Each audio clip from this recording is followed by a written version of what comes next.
할렐루야. 주님이 주시는 평강이 우리 성도님들에게 가득하기를 축복합니다. 오늘 말씀의 제목은 그리스도 안에서 용서하기입니다. 자, 여러분, 용서라는 게 뭡니까? 용서라는 게 다른 사람의 죄와 잘못을 꾸짖거나 벌하지 않고 너그럽게 덮어주는 것. 이게 중요한 것 같아요. 그냥 그래, 너가 잘못했어? 그러면 너 이런 벌을 받아? 그러면 용서해 줄게. 이게 아니라 죄와 잘못을 꾸짖지 않고 너그럽게 그걸 다 덮어주는 거예요.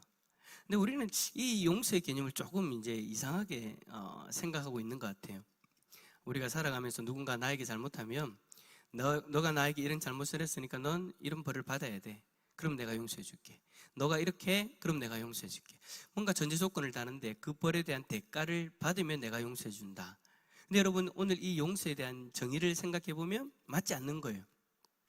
용서는 여러분, 죄와 잘못을 꾸짖지 않고 너그럽게 덮어주는 거예요. 그게 용서예요. 자, 우리가 이 용서 여러분 잘 알잖아요, 그죠? 누구에게 받은 용서를 잘 압니까? 하나님에게 받은 용서. 여러분, 하나님께서는 우리의 죄와 잘못을 꾸짖거나 벌하지 않으시고 단지 자신의 아들의 생명을 내어주시면서까지 그렇게 우리를 용서해 주셨어요. 여러분, 그 가운데에서 우리가 한 일이 뭡니까? 우리가 우리 죄 때문에 받아야 되는 벌이나 어떤 그런 것들이 없었잖아요. 우리는 단지 우리를 용서하기 위해 이 땅에 보내주신 그 예수 그리스도를 믿음으로 영접하면 되는 거예요. 그게 여러분, 용서의 정의에 맞는 진짜 정말 스탠다드 용서의 그런 모습이지 않습니까? 그 용서를 저와 여러분이 하나님 앞에 받은 거예요. 우리가 그렇게 예수 그리스도를 믿으면 우리는 우리의 죄를 위해서 어떠한 대가나 어떠한 희생을 치르지 않아도 됩니다. 그죠? 우리가 예수 그리스도를 믿고 나서 하나님, 내 이제 예수 그리스도를 믿어서 구원받았으니까 내 죄에 대한 대가를 이렇게 치를게요. 여러분, 절대 그렇게 이야기하면, 어떤 분은 그렇게 이야기하는 분이 있어요. 하나님이 나를 용서해 주셨으니까 내 죄를 용서해 주신 그 대가로 내 삶을 드립니다. 여러분, 그렇게 하면 안 돼요. 그 대가로 드리는 것이 아니라 하나님에게 값없이 받은 그 은혜, 그 값없이 받은 그 구원의 은혜에 감사하여 내 삶을 드려야 되지, 마치 하나님이 다 해결해 놓은 그 용서를 나의 어떤 행위로서 내가 어떤 행하는 어떤 대가를 지불해서 내가 거기에 맞게 행하겠다. 여러분, 그 대가는요, 여러분 이미 끝났어요. 우리는 그 대가에 반응하는 사람들이 아니라 은혜에 반응해야 되는 사람인 거죠. 그래요. 우리는 하나님 앞에 더 이상 이 죄에 대해서는 어떤 무엇도 지불하지 않아도 됩니다. 예수 그리스도가 자신의 생명값으로 다 지불했기 때문에 그 생명의 대가로 말미암아 우리가 오늘 이 자리에 있는 거잖아요. 그 대가로 말미암아, 그 생명의 대가로 말미암아, 어찌 보면 좀 염치 없게도 내 쪽에서 내 죄를 위해서 뭔가 한 것도 없는데 그럼에도 불구하고 하나님 앞에 담대히 나아가는 거죠. 여러분, 이것이 예수 그리스도의 이름의 능력이지 않습니까? 예수 그리스도의 이름의 능력으로 말미암아 우리가 하나님 앞에 나아가는 거예요. 예수 그리스도의 그 생명의 대가로 말미암아, 내 쪽에서 해결한 대가가 아니라 그리스도의 그 생명의 대가로 말미암아. 만약에 이 일이 아니었다면 우리는 지금도 죄값을 치르기 위해서 저 영원한 죽음을 향해 달려가고 있겠죠. 자, 여러분, 오늘 바울은요, 이런 용서를 받은 우리, 그리고 오늘 이 서신을 받는 빌레몬에게 이 용서를 너가 받았으니까 이제는 그것을 행할 것을 부탁하고 있는 겁니다. 자, 여러분, 빌레몬서는요, 바울의 옥중 서신 중에서 개인에게 보내는 서신 중에 하나로서 매우 실제적이고 실천적인 문제를 다루고 있어요. 그 실천이 뭐냐? 바로 용서예요. 자, 앞에서 이야기했던 그 이론들, 하나님이 우리를 사랑하셔서 자신의 독생자를 보내주셨고 그 독생자의 생명값으로 말미암아 우리의 죄가 십자가에서 다 해결되어졌습니다. 그로 인해서 그 은혜로 말미암아 우리는 구원을 받았고 그 예수 그리스도의 이름으로 말미암아 우리는 하나님 앞에 죄 없는 자라고 칭함받아서 하나님 앞에 예배를 드릴 수 있는 거예요. 자, 이 이론으로 이미 믿음이 세워져 있는 우리, 그리고 빌레몬에게 이제는 그 은혜를 받았다면 실천해라. 그 은혜에 합당한 삶을 살아라. 그 삶 중에 하나가 뭐냐? 바로 용서. 근데 여러분, 이 용서가요, 이 이론으로 생각하면 너무나도 당연한 건데, 이 용서가 쉽지 않아요. 그죠? 참 쉬운 일이 아니에요. 여러분, 제가 지금 오늘 이 시간에 여러분들에게 용서가 참 쉽지 않습니다라고 말하는 데는요, 두 가지 의미가 있는데, 첫 번째는 용서 자체도 쉽지 않아요. 그죠? 용서 자체가 쉽지 않아요. 이 첫 번째 의미가 있고, 두 번째는 뭐냐? 지금 서신을 받고 있는 빌레몬에게 있어서 이 용서가요, 참 쉽지 않다라는 거예요. 우리에게도 쉽지 않지만 이 빌레몬 개인에게 있어서 바울이 이야기하고 있는 이 용서가 여러분 결코 쉽지 않다라는 거죠. 왜냐? 자, 우리 1번 문제 한번 읽어볼까요? 1번입니다. 시작. 바울은 갇힌 중에 낳은 아들 오네시모를 위하여 무엇을 합니까? 자, 9절과 10절 말씀입니다. 한번 읽어봅니다. 시작. 도리어 사랑으로서 간구하노라. 나이가 많은 나 바울은 지금 또 예수 그리스도를 위하여 갇힌 자 되어 갇힌 중에서 낳은 아들 오네시모를 위하여 내게 간구하노라. 자, 바울은 여러분, 제가 옥중서신이라고 했잖아요. 그죠? 빌레몬서가. 바울은 지금 로마의 감옥에서 이 빌레몬서를 기록하고 있어요. 그러니까 지금 바울에게 있어서는 개인적인 어떤 인생사의 마지막 지점이죠. 노년에 나이가 지긋한 그런 어떤 상황 속에서 이제 바울이 빌레몬에게 한 가지 부탁을 하는데, 그 부탁은 뭐냐? 갇힌 중에서 낳은 아들, 갇힌 중에서 낳았다. 그러니까 지금 감옥에 있는 중에서 본인이 아들을 낳았대요. 그 아들이 이름 뭐냐? 오네시모다. 근데 여러분, 우리가 잘 아는 것처럼 바울은 결혼하지 않았잖아요. 근데 여러분, 바울이 낳았다, 감옥에서 낳았다라는 이 말은 무슨 말이냐면, 바울이 감옥에 있을 때 복음을 전했고 그 복음을 전함을 받아들인 사람이 있다. 그리고 그가 새 생명을 얻게 되어졌다. 새롭게 태어났다. 그래서 지금 바울은 지금 영적 아들로서 한 사람을 이야기하는데, 그 사람이 누구냐? 바로 오네시모. 그 오네시모가 바울이 전한 복음을 받아들였고 새로운 생명을 이제 살아가게 되어진 거예요. 하나님 백성으로서 새 생명을 얻게 되어졌죠. 그래서 바울을 통해 새롭게 태어난 사람, 그래서 바울은 지금 자신의 영적 아들로서 오네시모를 이야기하는 거죠. 그런데 여러분, 오네시모는요, 원래 골로새 출신으로서 신분이 노예였습니다. 이 오네시모에게 큰 문제가 한 가지 있었는데, 어떤 문제였냐면, 이 사람이 주인의 집에서, 노예의 신분이랬잖아요. 그러니까 자기를 소유하고 있는 주인이 있을 거 아니에요. 여러분, 옛날에 이때 당시에는 노예라는 것은 주인의 한 재산이에요. 그러니까 자신을 소유하고 있는 그 주인의 집에서 물건을 훔치고 도망한 거예요. 여러분, 당시에 주인의 집에서 물건을 훔치고 도망간다? 이거는 여러분, 사형까지 처할 수 있는 아주 심각한 문제였어요. 그런데 오네시모가 그 죄를 짓고 지금 도망한 가운데 감옥에서 누구를 만난 거예요? 바울을 만난 거예요. 근데 바울을 통해서 복음을 받아들였고 이제 새로운 생명, 거듭난 삶을 살아가게 되어졌는데, 그 주인이 누구냐? 바로 빌레몬이라는 거예요. 빌레몬은 바울이 알고 있는 사람이었죠. 빌레몬이 믿음의 사람이라는 것도 알고 있었고, 그래서 바울이 이 오네시모를 위해서 편지를 쓰는 거, 편지를 쓰면서 이 오네시모에 대해서 이야기를 하는데, 10절의 말씀처럼 오네시모를 위하여 간구한다라고 그렇게 이야기를 해요. 간구한다라는 말이 뭘까요? 사람에게 간구한다, 부탁한다는 거예요. 부탁한다. 나이가 지긋한 바울이, 그러니까 초대교회의 어른이잖아요. 그런 바울이 지금 젊은 그 빌레몬에게 부탁한다라는 그 간곡한 표현을 하고 있는 거예요. 근데 여러분, 그 부탁이 뭐냐? 좀 용서해주라. 용서해주라. 빌레몬이 오네시모를 용서해주는 것. 사실 여러분, 바울이 초대교회에서 가진 권위나 그리고 지위로 봤을 때 이러한 일을, 그래, 오네시모에게 이야기를 듣고, 그래, 나 빌레몬 알아. 그럼 내가 빌레몬에 편지 줄게. 야, 빌레몬, 너 이렇게 좀 용서해줘 라고 이야기해도 돼. 여러분, 누가 나 뭐라 할 수 없어요. 왜냐하면 우리는 그러한 이론을 가지고 있기 때문에. 무슨 이론이냐? 제가 앞에서 이야기했잖아요.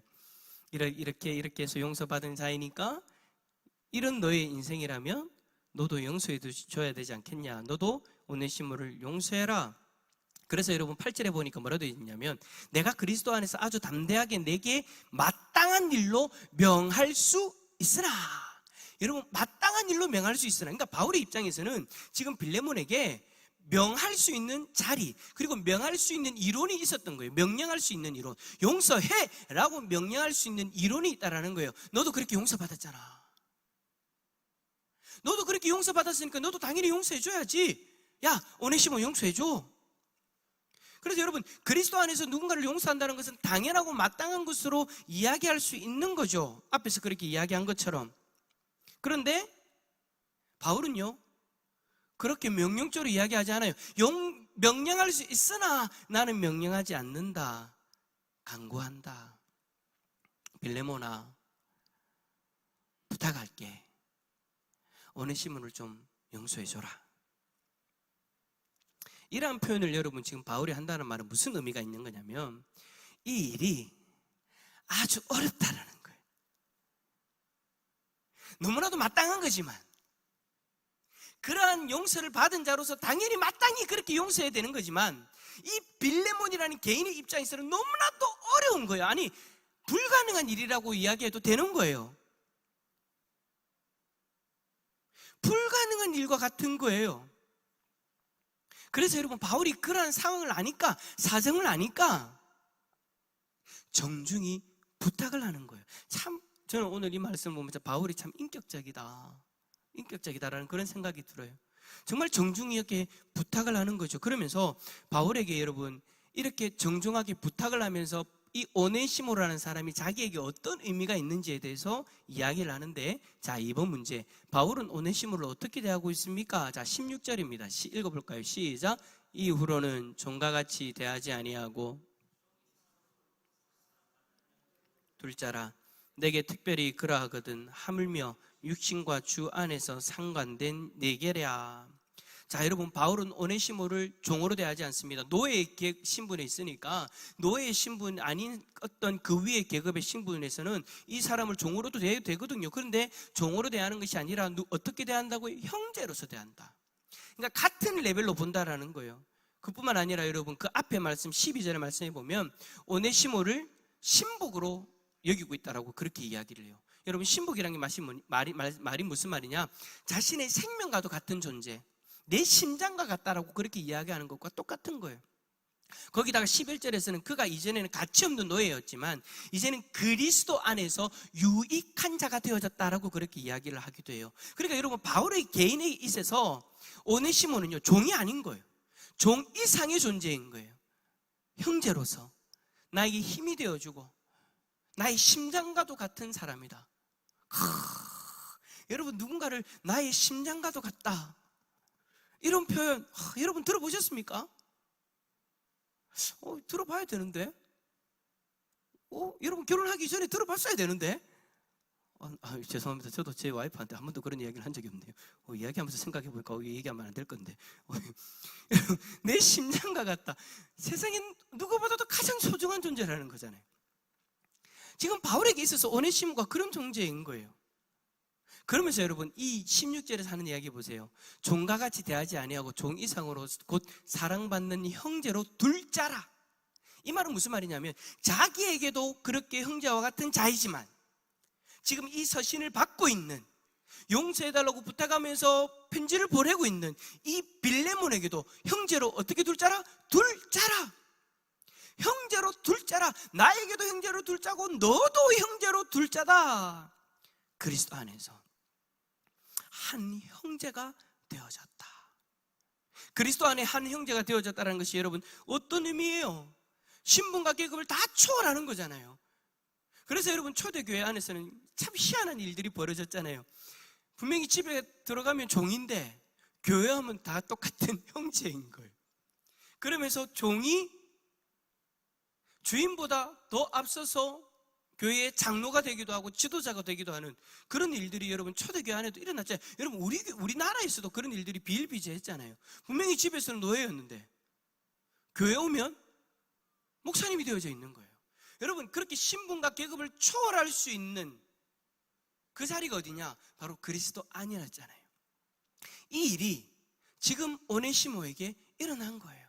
이 일이 지금 바울의 그 공동체 안에, 믿음의 공동체 안에 일어나고 있는 거예요. 근데 여러분, 그 사건에 대해서 지금 빌레몬에게 들려주는 거죠. 자, 여러분, 빌레몬이라면 여러분 이 일이 어떻게 들릴까요? 오케이, 바울 선생님 그렇게 이야기하면 당연히 나의 형제가 되어지죠. 여러분, 처음에 이게 그렇게 쉽게 다가왔을까요? 어찌 보면 여러분, 나의 집에서 지금 다 훔쳐가지고, 나의 소중한 것을 훔쳐가지고 도망간 노예예요. 잡아야 되는 사람이에요. 근데 교회 지도자인 바울로 하여금 편지가 왔는데, 오네시모가 이제 그리스도를 믿었다.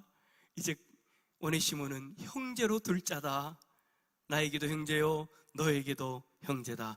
야, 제가 만약에 빌레몬이라면 참 황당무계한 일일 것 같아요. 정말 어처구니 없는, 당황스러운, 야, 어떻게 이런 일이 일어날 수 있어?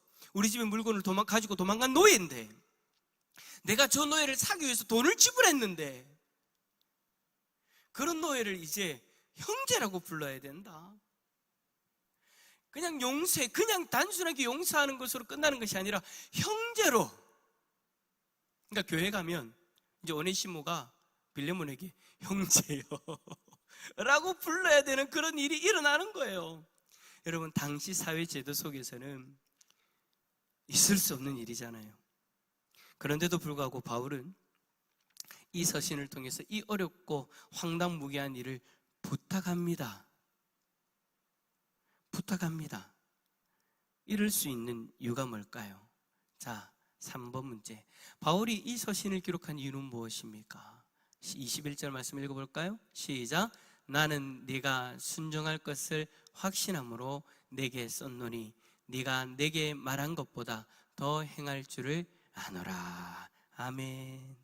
자, 여러분, 바울이 이 서신을 쓸 수 있는 이유가 뭐냐? 만약에 여러분, 바울이 빌레몬을 알잖아요. 빌레몬이 만약에 이 말이 씨도 안 먹힌다 싶으면 서신을 보낼 필요도 없죠. 근데 여러분, 서신을 보내는 이유가 뭡니까? 나는 네가 순종할 것을 확신함으로. 바울은 여러분, 빌레몬이라는 사람을 잘 알았던 거예요. 이 사람은 사회의 계급 제도가 그렇게 있다 할지라도, 그러한 테두리로 그러한 어떤 삶을 다 억누르고 있다 할지라도, 이 빌레몬이라면 이 오네시모를 용서할 수 있겠구나. 자기가 받은 그 사랑, 그리스도로부터 받은 그 용서, 하나님께 받은 그 용서를 잘 알고 그 사랑을 실천하고자 하는 사람이기 때문에, 보세요. 네게 썼노니 네가 내게 말한 것보다, 바울과 빌레몬의 교제를 통해서, 빌레몬을 통해서 들었던 그 이야기들을 알고 있는 거죠. 이러한 사람이다라는 거, 그러한 것을 말한 것보다 더 행할 줄을 아노라.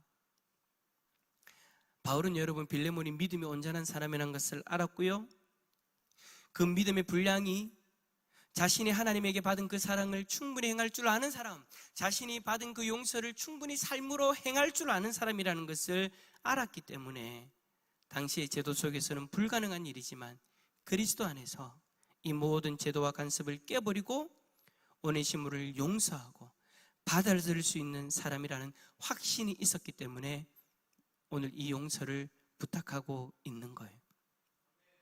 여러분, 오늘 이 빌레몬서의 본문을 받는 저와 여러분 어떻습니까? 오늘 이 빌레몬서의 말씀을 저와 여러분들에게 들려주시면서 이 용서의 이야기를 하시는 하나님, 그 하나님이 우리를 보셨을 때에, 야, 너는 참 안 되겠다, 내가 이야기를 해도 안 되겠구나 싶으면 어떻게 하실까요? 말씀도 안 하시겠죠. 그러나 여러분, 저와 여러분에게 오늘 하나님께서 이 말씀을 들려주시는 이유, 저는 그렇게 생각해요. 오늘 말씀대로 생각한다면 그렇게 행할 수 있다라고 확신하시기 때문에 저는 오늘 이 말씀을 저와 여러분에게 하나님이 친히 들려주신다라고 저는 믿습니다. 여러분, 여러분들의 삶 가운데 용서하지 못한 사람이 있습니까? 그 용서, 대가를 바라는 그런 용서 말고요, 우리가 하나님에게 받은 그 용서, 앞에서 제가 이야기했던 하나님에게 받은 경험했던 그 용서, 오늘 이 시간 우리가 이 말씀 앞에서 하나님께서 우리가 용서할 수 있다라고, 그 은혜를 받았으니, 경험했으니, 충분히 풍성히 경험했으니 너도 그렇게 용서할 수 있을 것이다라고 여기시고 오늘 우리에게 이 말씀을 주셨다라고 저는 믿습니다. 그러므로 여러분, 오늘 이 말씀 앞에서 용서하지 못한 사람이 있다면 그 사람을 떠올리시고 용서하는 자리로 나아가 보면 어떨까요? 그냥 말로만, 그냥 고백으로만이 아니라 우리들의 삶으로 용서하는 그런 자리로 나아갈 수 있기를 축복합니다. 그 용서를 통해서 저와 여러분들이 누릴 수 있는 또 더 특별한 귀한 은혜가 있는 줄 저는 믿습니다. 그 은혜를 우리 모든 성도님들이 다 누릴 수 있기를 예수 그리스도 이름으로 축원합니다.